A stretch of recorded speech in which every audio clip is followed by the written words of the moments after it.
Okay, we're back. So now what we're going to see is what happens to the intensity of the light. So intensity,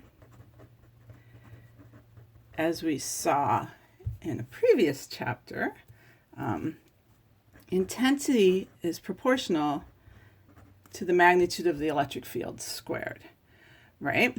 So if that's true, then if the electric field gets reduced by the cosine of the angle theta, as we can see here, then that means that the intensity must get reduced by cosine theta squared.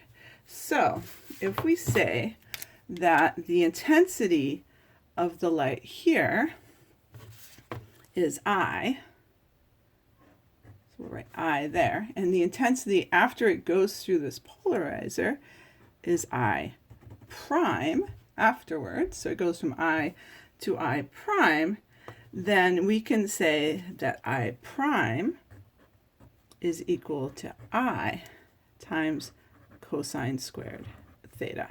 That's how much the intensity will get reduced. So this will cause a decrease in the intensity when you send it through a linear polarizer like this. Okay, and so this is what happens when you take light polarized at an angle theta and send it through a vertical transmission axis. But remember, it basically doesn't have to be theta to vertical. All that matters is that theta is the angle between the original polarization and the new one.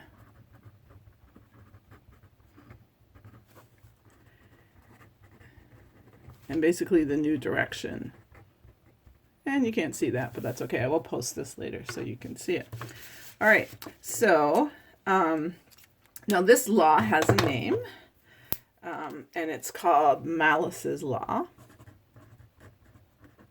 because Malice is the first person to play around with this and figure this out.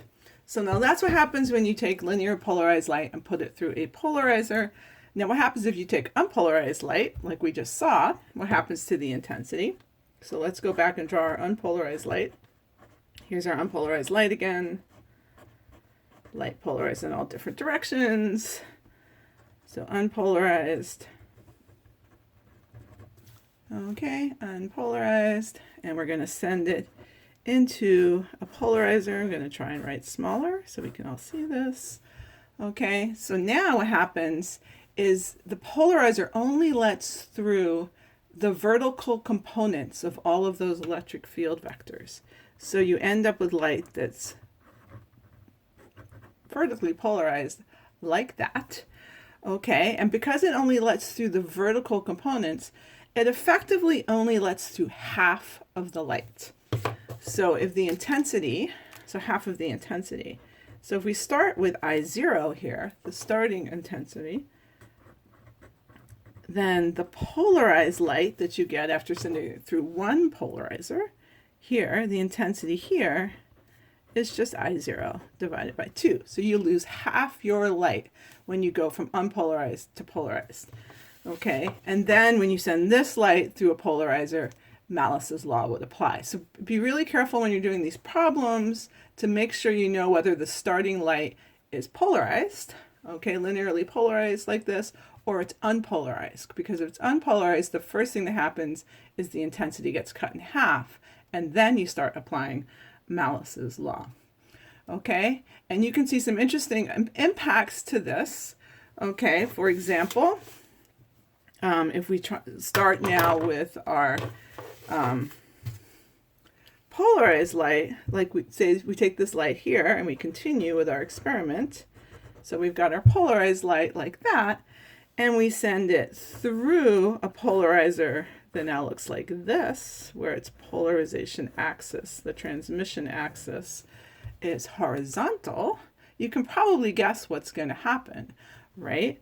Okay, basically, none of these electromagnetic electric fields here, okay, have a vertical component. Sorry, have a horizontal component. They're all vertical, right? They're all going up and down this way.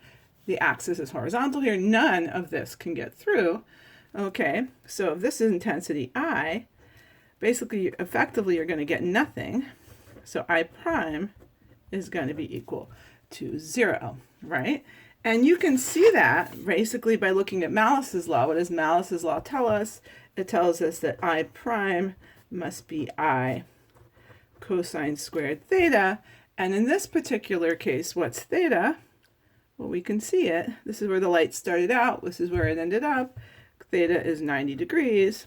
And we know that the cosine of 90 is 0. So it makes sense that this one would come out to be 0. Okay, we'll stop there and we'll talk about more stuff in a minute.